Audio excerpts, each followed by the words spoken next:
उसे परमात्मा कहते हैं, कुछ लोग उसे भगवान कहते हैं। स्तर आता है, एक स्तर है अंधकार और अज्ञानतम अवस्था में पड़ा हुआ।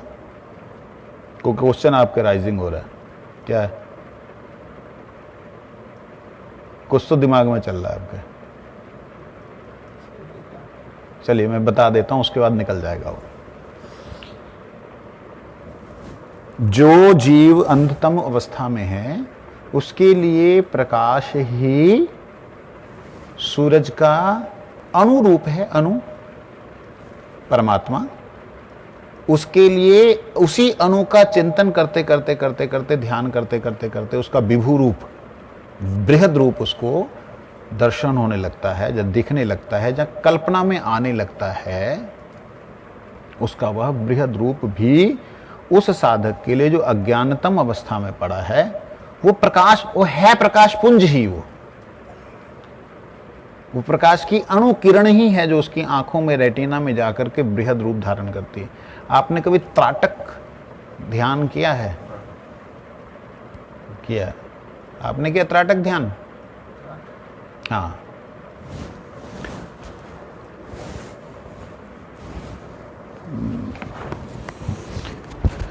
हाँ, ये मैं यहां पे एक डॉट बना रहा हूं, ठीक है जी।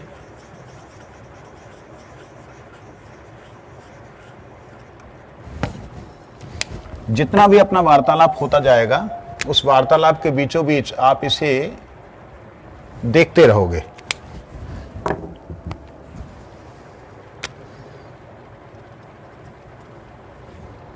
इस बिंदु को आप जो है देखते रहोगे, ठीक है।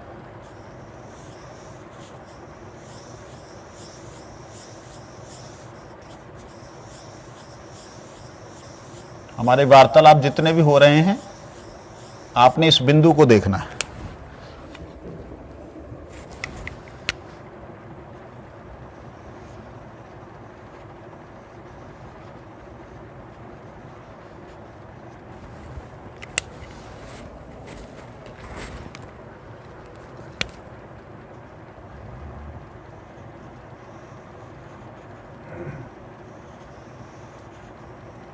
केवल बिंदु को देखना है।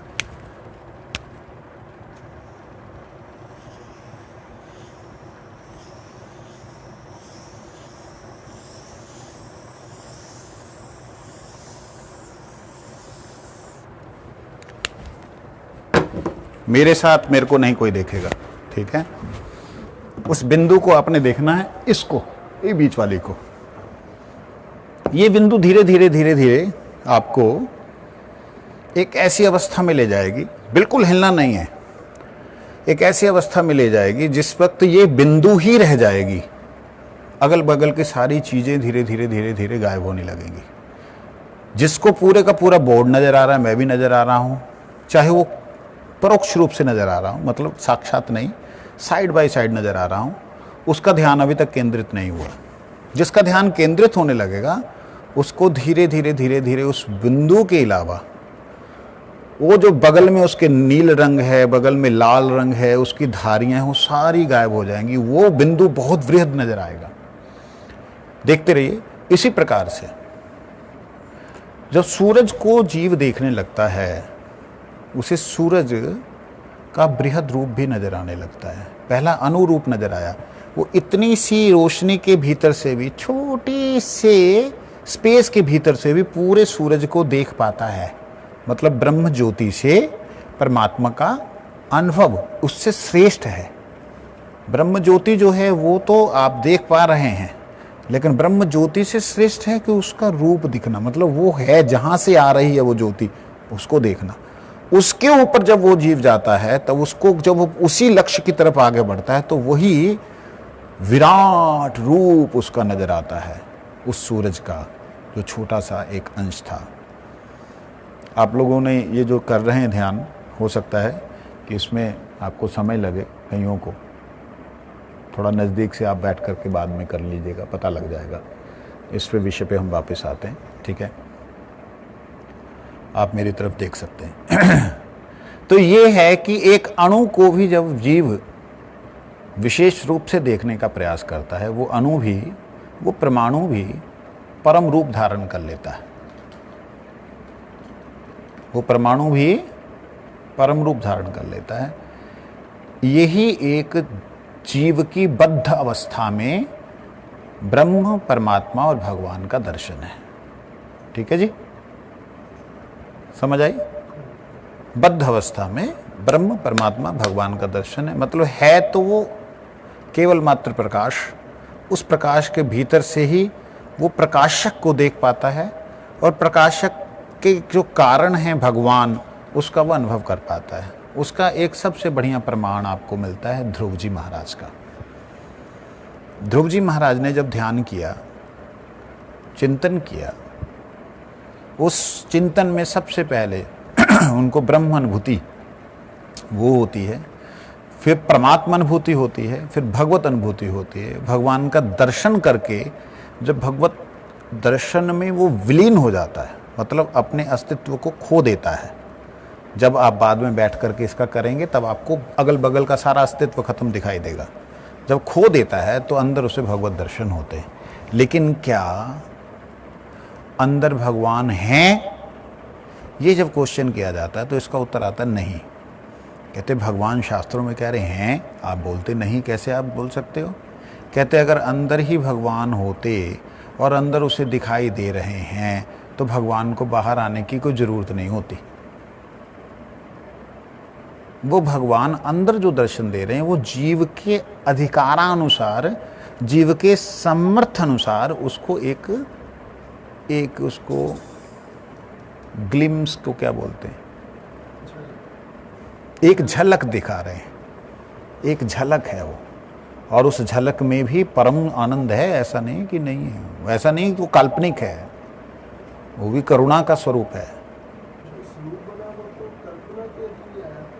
नहीं नहीं नहीं नहीं, कल्पना से नहीं आया। कल्पना से कभी भी नित्य वस्तु का स्वरूप प्रकट नहीं होता है, वो ध्यान से होता है। ध्यान और कल्पना में अंतर है। ध्यान से अगर कल्पना करेंगे तो वहाँ मिथक भी हो सकता है, लेकिन जब ध्यान में आपका समर्पण होगा ना, तो वो मिथक नहीं होगा। यहाँ पे इन्होंने क्या किया, महात्माओं ने ब्रह्मणि तत्परायण हुए, उनको भगवान के परायण हो गए, भगवान के समर्पित हो गए, भगवान के अनुकूल चल पड़े। मतलब भगवान ने ब्रह्म के अनुकूल। ठीक है जी। और तत्परायण का मतलब यहां पे ये है, जब वो ब्रह्म निराकार है तो उसके परायण कैसे होंगे? कहते नहीं, यहां पर ब्रह्म के ऊपर आया परब्रह्म शब्द। परब्रह्म का मतलब परमेश्वर ब्रह्म। शब्दों के ऊपर बड़ा विशेष ध्यान दीजिएगा। ब्रह्म, परब्रह्म, परमेश्वर ब्रह्म, परात्पर परब्रह्म, जिसके कारण से परब्रह्म है, वो परात है, अर्थात वो परब्रह्म की भी प्रतिष्ठा है, परमात्मा की भी प्रतिष्ठा है। नीचे तो परब्रह्म को ही, नीचे परमात्मा को ही ब्रह्म का कारण कह दिया, नीची अवस्था में परमात्मा को ही ब्रह्म का कारण कह दिया। और वहां ऊपर जब चले जाते तो परात्पर परब्रह्म जो है वो ब्रह्म के कारण है। इसलिए ईश्वर जो परम कृष्ण आता है ना शब्द, उसमें सर्व कारण कारणम, सर्व हो गया ब्रह्म, कारण हो गया परमात्मा, कारणम हो गया भगवान। समझ रहे हैं? परात्पर परब्रह्म, ये थोड़ी ये टर्म रहनी चाहिए थी मेरी, यही टर्म। तो इस प्रकार से ये बातों को, मतलब हम लोग जब पूरी ध्यान से श्रवण करते हैं तो उतरती जाती हैं। तो अब ये बात समझने वाली है, एक अवस्था थी बद्ध, एक अवस्था थी बद्ध जब उसको शरीर भी दिखता था और शरीर के अगल बगल के लोग भी दिख रहे थे, मन में सब कुछ आ रहा था। उस अवस्था में उसका जो अनुभव था वो जो भी अनुभव था वो था तो केवल मात्र ब्रह्म का ही अनुभव। और वो ब्रह्म भी कौन सा ब्रह्म? जो केवल ब्रह्म है, केवलम ब्रह्म। उसके भीतर उसको कुछ नजर नहीं आ रहा था। ज्ञानम ब्रह्म, विज्ञानम ब्रह्म, अगल बगल में रहने वाला अन्नम ब्रह्म, जलम ब्रह्म, सब ब्रह्म था उसके लिए उस वक्त तक। किस वक्त तक? जब तक वो बद्ध अवस्था में था। लेकिन अगर वो तत्परायण ना हो, अंडरलाइन यहां पे एक श्लोक में आया तत्परायण, वो तत्परायण ना हो, उसके शरणागत ना हो उस समग्र ब्रह्म के, जब शरणागत ना हो तो उसे वहीं पे उसी ब्रह्म में बार बार आना जाना चक्कर में लगा रहना पड़ेगा। उसको समर्पण जरूर करना पड़ेगा। जैसे समर्पण करता है तब वो जाकर के ब्रह्म की उस घनी अवस्था में, ब्रह्म के उस अवस्था को देख पाता है, घनी अवस्था को देख पाता है, जो घनी अवस्था परमात्म रूप में है। उसी ज्ञानी को योगी कहा जाता है, क्योंकि वो जुड़ गया है भगवान के साथ, ब्रह्म ज्योति के साथ। और जुड़ने के कारण ब्रह्म ज्योति ने उसे जब अपनी तरफ खींचा तो वही ब्रह्म ज्योति का घनत्व, जो घनत्व है, उसे परमात्मा रूप में दृश्यमान होता है। वास्तविकता में वो परमात्मा का स्वयं का रूप नहीं है। जब ये दर्शन होता है तब जो साधारण जीव है वो मुक्त अवस्था में पहुंच चुका है, तब हो रहा है। कौन सी मुक्त अवस्था? जीवन मुक्त अवस्था। अंडरलाइन करने वाली है, जीवन मुक्त अवस्था। जीवन अभी है, शरीर है, इस अवस्था में मुक्त हुआ है वो। मतलब जब तक शरीर होता है तब तक वह एक के बाद एक, एक के बाद एक, एक के बाद एक अवस्थाओं में जा सकता है।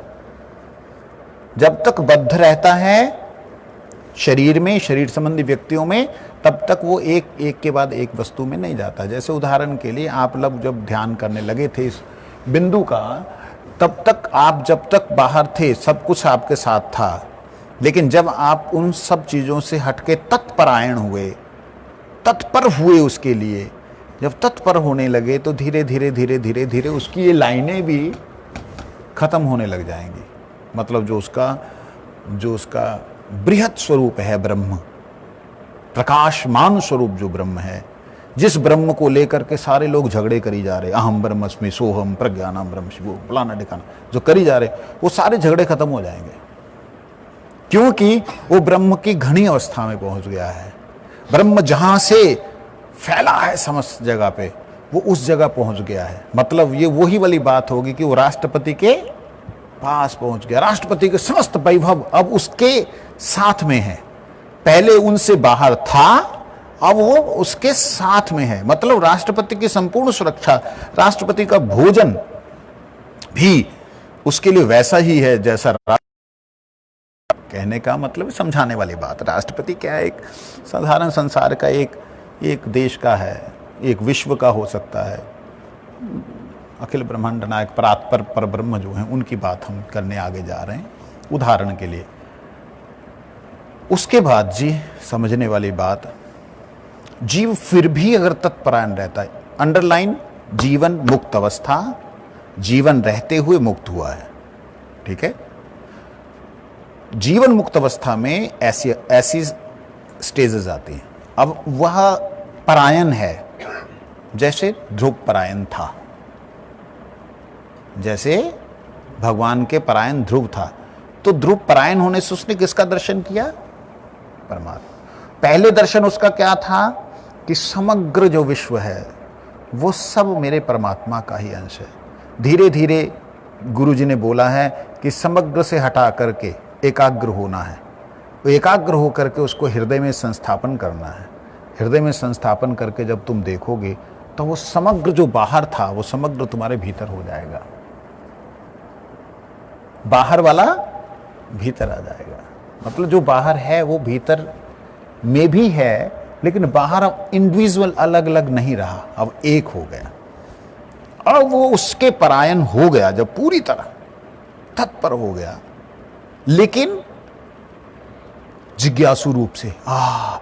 इतना सुंदर रूप, सांस अंदर का अंदर ही रह गए, बाहर का बाहर ही रह गए, उसको सांस लेने की कोई मतलब समर्थता ही नहीं रही है।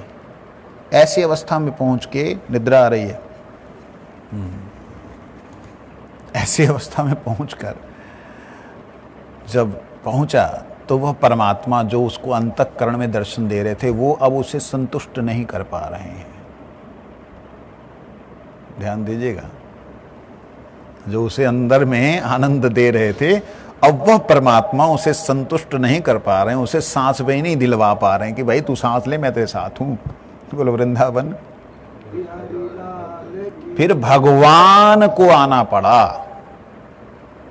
और भगवान जब आए तब उसने जो भीतर देख रहा था वो उनमें देखा, जो बाहर देख रहा था वो उनमें देखा। सारा तत्व एक हो गया ना, सब कुछ उनमें आ गया। तब वो ध्रुव जी की स्तुति जो है वो बड़े बड़े ऋषि मुनियों का भी दिमाग घुमाने वाली स्तुति है।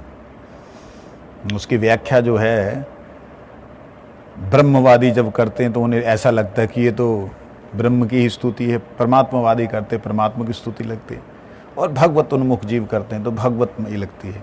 तब जा करके किसकी कर रहा है, मैं वो बात समझा रहा था। यहाँ पे है तो ब्रह्म ब्रह्म ही परमात्मा, ब्रह्म ब्रह्म ही भगवान है, लेकिन जैसे यहाँ से उठता है तो ब्रह्म परमात्मा से अधीन लगता है, लेकिन तत्व एक है, अधीन कोई भी किसी के नहीं है।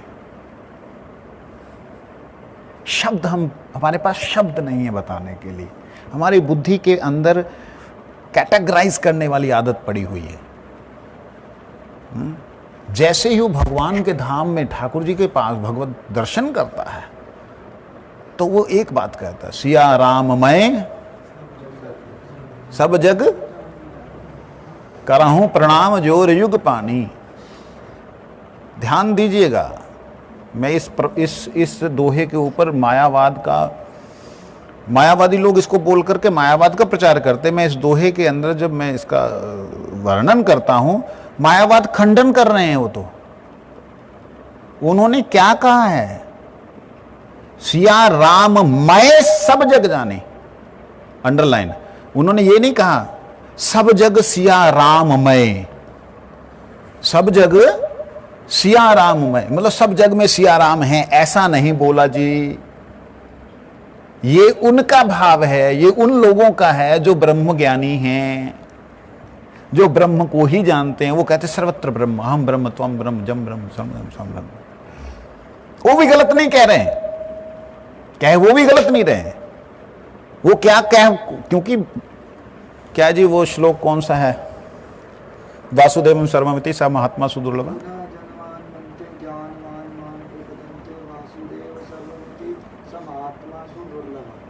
और कौन जानता है इस श्लोक को?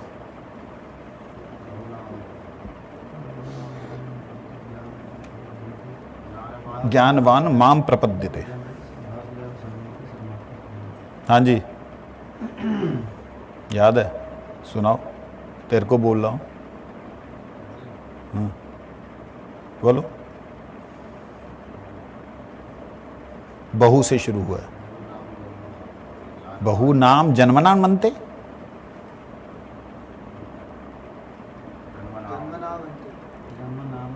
जन्मना मनते, आगे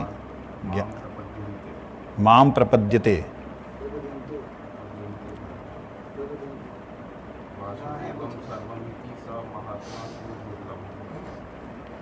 बहुत जन्मों के बाद ज्ञानवान मेरे प्रपन्न होता है। प्रपन्न मतलब तत्पर परायण होता है, मेरे शरणागत होता है, बहुत जन्मों के बाद। अंडरलाइन है ज्ञानवान। ज्ञानवान का मतलब ज्ञानी, ज्ञानी का मतलब जो तत्व को जान गया है, तत्वज्ञ। ज्ञानी कौन होता है? जिस ज्ञान को जान जाता है। ब्रह्मज्ञ, जो ब्रह्म को जानता है। कौन ब्रह्म को जानता है? जो ब्रह्मविद है, ब्रह्मवादी नहीं हो रहा है यहां पे। ये ज्ञानी का मतलब वो नहीं है कि ज्ञान की चर्चा कर रहे हैं ना। ज्ञानी वो जो ज्ञान को प्राप्त हो गया। ज्ञान मतलब ब्रह्म, जो स्वयं ब्रह्म अवस्था में प्रतिष्ठित ब्रह्म भूताय, ब्रह्म भुवाय कल्पते, ब्रह्म भूत प्रसन्न आत्मना शोचती ना कांक्षती। इस अवस्था में जो आ गया है वो बहुत जन्मों के बाद। क्यों बोला बहुत जन्मों के बाद? क्योंकि किसी जन्म में उसमें मेरे भक्त का संग मिल जाता है। नहीं नहीं, जीवन मुक्त, मैं पहले शब्द लेके चल रहा हूं। मैं बात कर रहा हूं जीवन मुक्त अवस्था की, जीवनबद्ध अवस्था की। जो जीव ने शरीर को त्याग नहीं किया है उसकी बात चल रही है। बहुना जन्मना बनते इसीलिए बोला है कि अभी जन्मों से बाहर नहीं निकला है।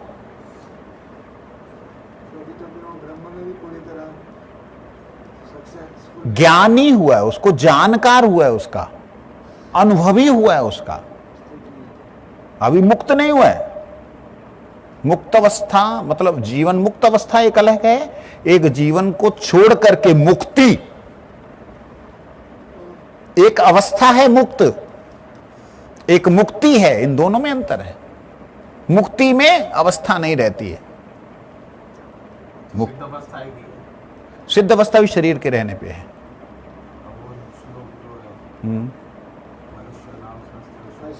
कश्चित माम वेति तत्वता यत्ता नाम सिद्धा। हाँ आगे उसमें परायणा भी तो है ना, यत्ता नाम सिद्धा नाम।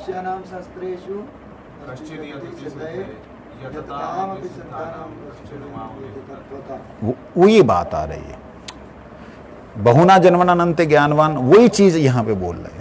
सेम एक अर्थ को लेकर के वो बात है कि बहुत जन्मों के बाद वही ज्ञानवान जो है यतियों में श्रेष्ठ यति होता है, सिद्ध हो जाता है। सिद्ध का मतलब वह ऐसी अवस्था में पहुंच जाता है उसको माया कहीं नहीं विकार कर सकती, माया उसके अंदर व्याप नहीं सकती। और सिद्धा नाम, सिद्धों के अंदर से फिर भगवान ने निकाल किसको, यतता नाम अभी सिद्धा नाम कश्चिन माम वे तत्व। वो सिद्धों के बीच में फिर कोई मेरे को तत्व से जान पाता है। ध्यान दीजिएगा, तत्व से जान पाता। अभी भी वो शरीर नहीं चूसका, शरीर से मुक्त नहीं हुआ। शरीर से मुक्त अवस्था अलग है, उसे मुक्ति कहते हैं। अवस्था नहीं हो सकती, वहां अवस्था नहीं रहती। तो विषय पे वापस मेरा दिमाग अलग जगह चला गया। तो बद्ध अवस्था से जो दर्शन होता है वो बद्ध अवस्था के अनुसार होता है। वहीं पे जीवन की मुक्त अवस्था, जीवन मुक्त अवस्था में जो अनुभव होता है उसके अंदर ध्रुव जैसा अनुभव होता है। लेकिन जीवन से पूर्णतया, जीवन से मुक्त हो करके जब नारायण परायण हो करके जीव भगवत भक्ति में एकदम अभिषिक्त हो जाता है, तब वो क्या दर्शन करता है? सारा जगत मेरे सिया राम में ही है, इसीलिए मैं प्रणाम करता हूं। सिया राम में सब जग जानी, करहूं प्रणाम जोर युग पानी। ऐसा नहीं कहा कि मैं समस्त जगत को प्रणाम करता हूं क्योंकि सारे जगतवासी सिया राम ही हैं, ऐसा नहीं बोला। वो तब बोल रहे थे जब उन्हें ब्रह्म ज्ञान था, अब नहीं बोल रहे हैं क्योंकि अब उन्हें परमात्मा का स्वरूप दर्शन हो रहा है। जब भगवत स्वरूप दर्शन होता है तो सब कुछ उसमें होता है। जब भगवत स्वरूप का दर्शन नहीं होता तो हर जगह वो होता है। जैसे उदाहरण के लिए, फिर तो जर्रे जर्रे में भी तेरी क्या है, खुदाई। मैंने तो गाने भी नहीं आते। जर्रे जर्रे में तू ही है, कर कर में कण कण में वही व्यापे। जो बातें हैं वो सारी बातें ठीक हैं, वो सही हैं, वो गलत कहीं भी नहीं है। अवस्था की बात है, उस अवस्था में वही दर्शन होगा। हाँ, अब वापिस आते हैं कि वो समस्त वैभव, सारे का सारा वैभव, मतलब आप देखिए राष्ट्रपति का ही तो शासन है पूरे हिंदुस्तान के अंदर। देखा जाए प्रधानमंत्री किसके अधीन है? राष्ट्रपति के। मुख्यमंत्री गवर्नर के, गवर्नर राष्ट्रपति के। तो समस्त जगह किसका शासन है? देखने के लिए लगे एक हवलदार भी, हवलदार तो छोड़ दीजिए, होमगार्ड उसी के शासन में है। लेकिन वो सारे का सारा शासन, सर्वत्र फैला हुआ शासन, व्यापक शासन जो है वो सारे का सारा शासन आपके अधीन हो जाता है जब आप उनके पास में होते हो। हाँ, कम सुनाई देता है आजकल। जैसे टेररिस्ट कोई राष्ट्रपति को अपने अंडर कर लेता है तो सारा देश एक तरह से उसके अंडर होता है। हाँ, वो तो अलग चीज हो गई, उसको नहीं बोलेंगे। तो इस प्रकार से ध्यान देने वाली बात है कि राष्ट्रपति से मिलने से ही सारा प्रशासन कुछ समय के लिए उसका हो गया, लेकिन अगर राष्ट्रपति से बंधुता, मित्रता, सखत्व जहाँ उसका अपना बन जाए हो, तो सारे का सारा वो जहां भी जाएगा उसको वैसी ट्रीटमेंट मिलेगी जैसी एक राष्ट्रपति के लिए, राष्ट्रपति के उपयुक्त, उसके अनुकूल के उपयुक्त होती है। तो वहाँ का सारा प्रशासन, अरे एपीए साहब आए, राष्ट्रपति साहब के, उसके लिए क्या वैभव होता है। तो मेरा कहने का अभिप्राय है, ये क्रमोन्नति के अंदर यहाँ पे एक बात आज हमारे सामने आ रही है, ये अश्वत्थर उपनिषद के अंदर से। वो क्या कह रहे हैं,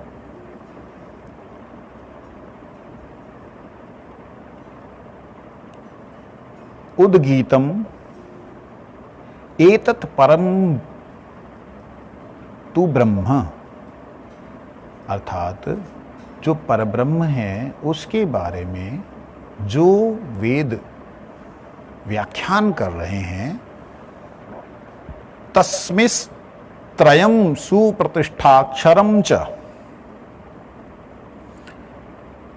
कहते वह समस्त त्रयम, तीनों लोकों में वही व्यापक है, वही व्याप्त है।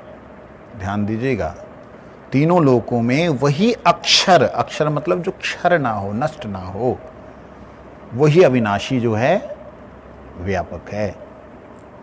कहां? तीनों लोकों में।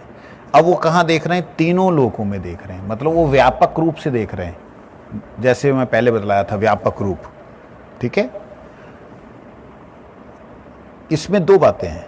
एक है कि उन्होंने उसे देख लिया है इसलिए बोल रहे हैं,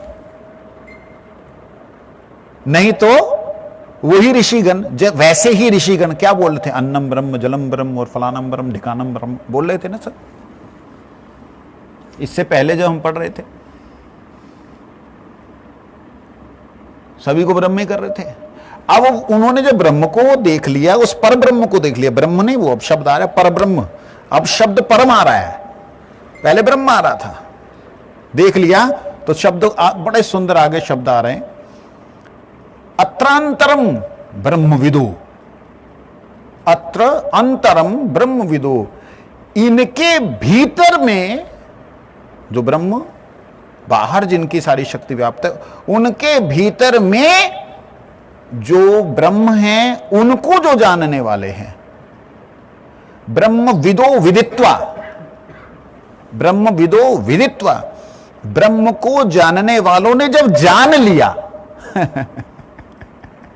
शब्द देखिए क्या है, आनंददायक है। ब्रह्म को जानने वालों ने जब जान लिया कि ये ब्रह्म का मूल कारण है, तब क्या हुए?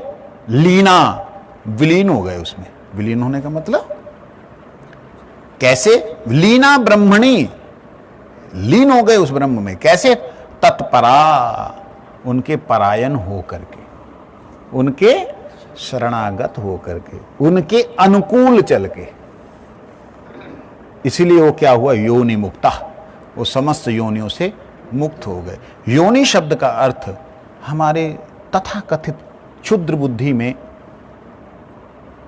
भग्न इंद्रिय आता है, मलमूत्र त्याग करने की इंद्रिय को, मूत्र त्याग करने की इंद्रिय को हमारे क्षुद्र बुद्धि में लोगों के आता है। लेकिन मेरे पास यहां पर शब्दकोश है, ये शब्दकोश, संस्कृत शब्दकोश, इसके अंदर योनि शब्द का अर्थ आप सुनिए, जिससे मालूम पड़े योनि का अर्थ मूत्र इंद्रिय नहीं होती है। योनि का अर्थ क्या होता है?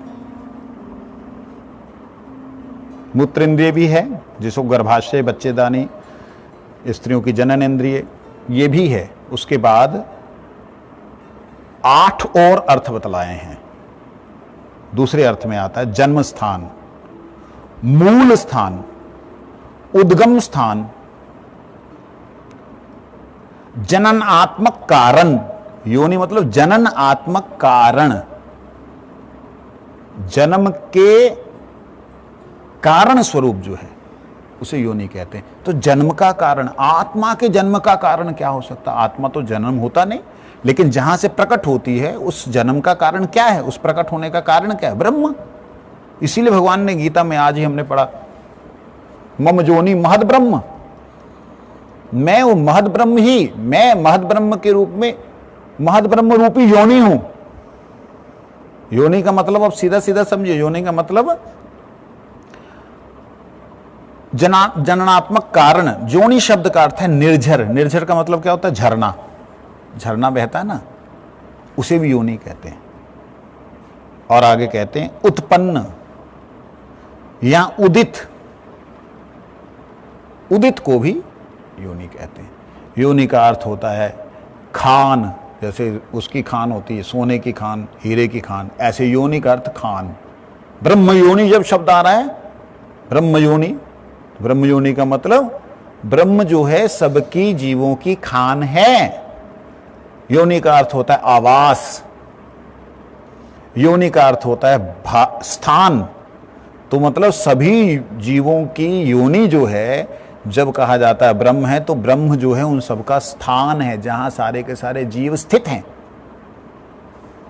ये बातों को हमें समझना चाहिए। योनि शब्द का अर्थ, ये जैसे लोग शिव जी के बारे में बोलते हैं ना, लिंग शब्द का अर्थ जो है, उनको जनन इंद्रिय के अलावा कुछ और नजर ही नहीं आता। योनि का मतलब उनको जो जनन इंद्रिय के अलावा कुछ और नजर नहीं आता। ये नहीं है, इसके पीछे बहुत रहस्य हैं, और उन सब चीज़ों को हमें अपनी बुद्धि ना लगा के शास्त्र के अनुसार चलना चाहिए। शास्त्र क्या कह रहे हैं? कहते हैं घर, पात्र, आसन, आधार, अस्तित्व, अस्तित्व का रूप, समस्त जीवों के अस्तित्व का जो रूप है वो योनि है। जैसे कि मनुष्य योनि, पक्षी योनि, पशु योनि। तो मनुष्य के अंदर क्या ये नहीं है नर योनि, स्त्री योनि? अब नर क्या योनि है? जिस हिसाब से जो योनि आप लोगों की, मतलब साधारण जीवों की खोपड़ी में घुसी हुई है, क्या वो नर वो योनि है? नर योनि को कहा, कुत्ता योनि, कुतिया योनि। योनि का मतलब होता है उसका स्थान। ब्रह्म योनि मतलब ब्रह्म एक तरह से सबका आधार है, उसके अंदर रहने वाला जो जीव है वो सारे के सारे योनि ही कहे गए। पशु योनि, पक्षी योनि और मनुष्य योनि, जलजा नवलक्षाणी, जो 9 लाख योनियां, 9 लाख योनियां शब्द आ रहा है। अब बताइए, जब वृक्ष योनि कहा गया है, पौधों की योनि में बोला गया, तो पौधों क्या योनियां हैं? जैसे योनियां हम समझ रहे हैं। इस बात को अच्छे समझ करके आगे हम लोग चर्चा करें कि यहाँ पर योनि मुक्ता का, हाँ, कैटेगरी ऑफ लाइफ कह सकते हैं, या कह सकते हैं कि जितनी तरह की भी लाइफ्स हैं वो जिनके ऊपर आधारित है, अर्थात जिस माया रूपी बृहद ब्रह्म योनि, जिसको बृहद ब्रह्म के अंदर, जो व्यापक ब्रह्म के अंदर जो स्थित हैं, उस व्यापक ब्रह्म से वो मुक्त हो जाता है। कौन? तत्परायण। तत्परायण शब्द बहुत महत्व रख रहा है। नारायण परायण, तो तत्परायण वाला, ब्रह्मणी तत्परा, ये बात। तो उससे क्या है, वो योनि मुक्ता हो जाता है, योनियों से मुक्त हो जाता है। आगे का श्लोक हम सिर्फ पढ़ेंगे, उसको अर्थ कल करेंगे। हाँ, यहाँ पे उसका अर्थ भी दिया है, यानी योनि मुक्त होकर के उनके मार्ग का अनुसरण करके जो लोग योनि मुक्त हुए, उनके मार्ग का अनुसरण करके परमात्मा में लीन हो सकते हैं। अंडरलाइन, अब ब्रह्म में लीन नहीं हुआ, अब किस में लीन हो रहा है? अब अगर ब्रह्म में लीन होता तो उसे बार बार आना जाना पड़ सकता था। क्यों जी? ब्रह्म में लीन होने वाले को बार बार आना जाना कैसे पड़ सकता है? क्योंकि वो जिसको ब्रह्म कह रहा है वो केवल मात्र बाहर वाला जो है उसके बारे में है। अब ब्रह्म जो अब जो ब्रह्म है वो पर ब्रह्म है, मतलब वो परमात्मा है। आत्मा शब्द का अर्थ ब्रह्म होता है। आत्मा शब्द का अर्थ ब्रह्म है। आत्मा शब्द का अर्थ ईश्वर है। मैंने पहले भी एक दिन बोला था, आत्मा शब्द का अर्थ ब्रह्म है, आत्मा शब्द का अर्थ ईश्वर है। आत्मा को आत्मा कहते हैं, लेकिन इसके आगे पर लगा दीजिए। पर आत्मा परमात्मा, पर ईश्वर परमेश्वर, और इसके आगे नीचे ब्रह्म पर ब्रह्म। तो आत्मा मतलब जो व्यापक रूप से परमात्मा की शक्ति जो है व्यापक रूप से बहुत कुछ कर रही है। वो जो व्यापक रूप से कर रही है वो व्याप्य, जिसके द्वारा व्यापक है, जिसके द्वारा व्यापक है, जब वहां वापस आकर के वहां वापस पहुंचती है, उसमें विलीन होती है, तब उसकी निर्वाण एकांतिक मुक्ति होती है। आज ही श्लोक आया था, आज ही एक श्लोक आया था।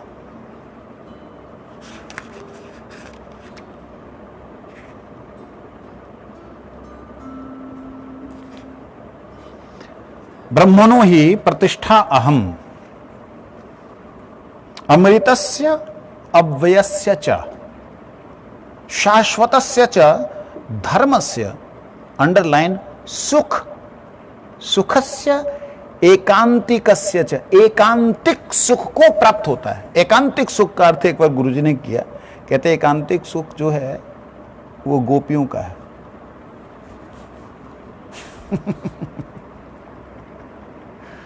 बिल्कुल अद्भुत। कहां ब्रह्म की चर्चा हो रही, कहां सीधा ब्रह्म, मतलब मूल ब्रह्म में चले गए। देखिए प्रत्येक जगह पे ब्रह्म शब्द का अर्थ अलग हो रहा है। जब हम जीवों में चर्चा कर रहे हैं तो वो ब्रह्म जीवात्मा के रूप में है। जब वही ब्रह्म के मूल स्वरूप परमात्मा के चिंतन करते हैं तो वहां ब्रह्म परमात्मा है। जब वही परमात्मा का जो रूप है उसी रूप में जब परमात्मा के ऊपर जो है परात्पर पर ब्रह्म का जब चिंतन करते हैं तो उससे क्या कहते हैं, ईश्वर परम ईश्वर। तो वह जब कृष्ण है, जब उसे ब्रह्म कहा जा रहा है तो उसमें जो एकांतिक हो गई हैं। एकांतिक का मतलब होता है जहां पे किसी तरह का कोई भी भेद ना हो, जहां पे किसी तरह कोई भी भेद ना हो। अब ध्यान देना, भेद ना हो शब्द से कईयों का दिमाग घूम सकता है, समझने वाली बात। भेद ना हो उस अवस्था में सुख का अनुभव वो क्या है। गोपियां भगवान का प्रकाश, जब भगवान राधा रानी का प्रकाश राधा रानी से, राधा रानी में, राधा रानी के द्वारा, राधा रानी के लिए, लेकिन वो सारे का सारा जो गोपियों का वैभव है, मतलब राधा रानी का जो वैभव है, वो जब कृष्ण अमृत को पान करने लगती हैं, वो कृष्णामृत कृष्ण को जब लेने लगती तो कृष्ण उनको पूर्ण रूप से जब पान करने लगते हैं, मतलब पान मतलब पीना, पीने का मतलब लीन होना, जब होने लगते हैं तो ये आपस में अल्टा पल्टी हो जाती है। अल्टा पल्टी जानते हैं, एक्सचेंज हो जाता है टोटल, इधर का उधर, शक्तिमान बन जाता है और शक्तिमान शक्ति बन जाता है। शक्तिमान शक्ति के अधीन हो जाता है और जो अधीन जिस शक्ति का हुआ होता है वो शक्ति उस शक्तिमान के भी शक्तिमान बन जाती है। बात समझे नहीं समझे? थोड़ा सा समझे नहीं समझे? समझे कि नहीं समझे? फिर समझे भी बोला, नहीं भी समझे बोला, क्या बोलूं अब आपको। ये ना कई लोगों का दिमाग ऐसा होता कि मेरे को नहीं देख रहे, मेरे को बोल ही नहीं रहे। कईयों का ऐसा दिमाग हो जाता है, ये परेशानी होती है। जब हरि कथा हो रही है, श्रोताओं में जो श्रेष्ठ श्रोता होता है ना, उसकी तरफ अपने आप आंखें चली जाती हैं, क्योंकि नजर आ रहा है तो समझ रहा है नहीं समझ रहा, उनकी आंखों से पता लगता है समझ रहा है कि नहीं समझ रहा है, उनके भौं से, उनके ललाट से मालूम पड़ता है कि ये समझ गया, तब आगे की चर्चा होती है।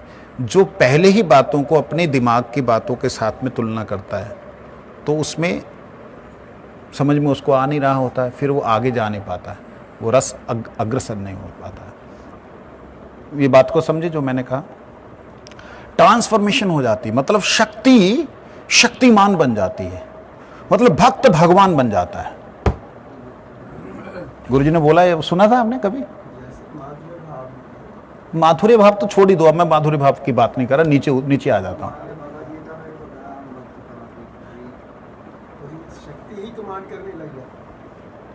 शक्ति कमांड करने लग जाती है।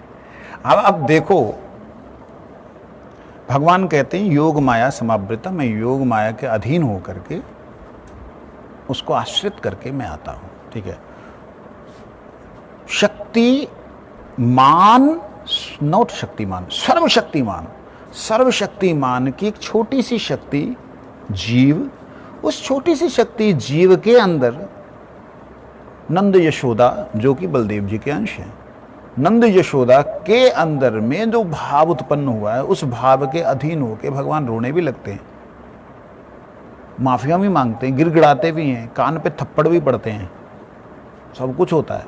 तो यहाँ भगवान कौन है, कौन किसके अधीन है?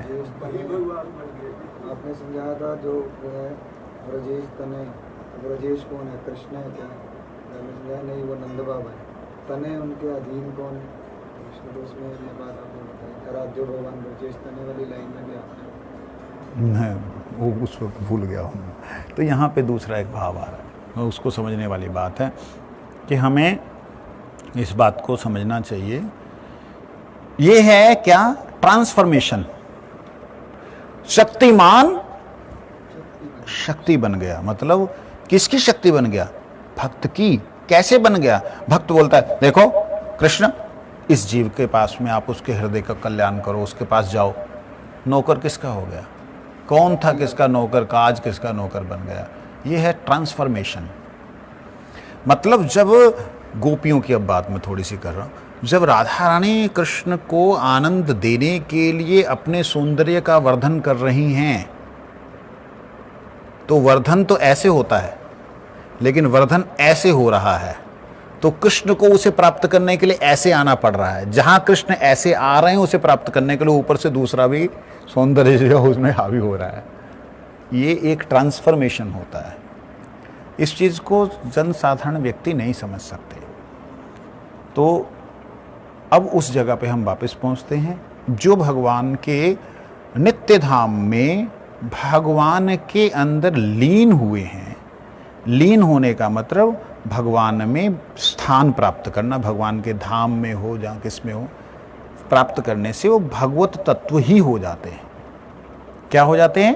भगवत तत्व शब्द का अर्थ समझना बहुत जरूरी है।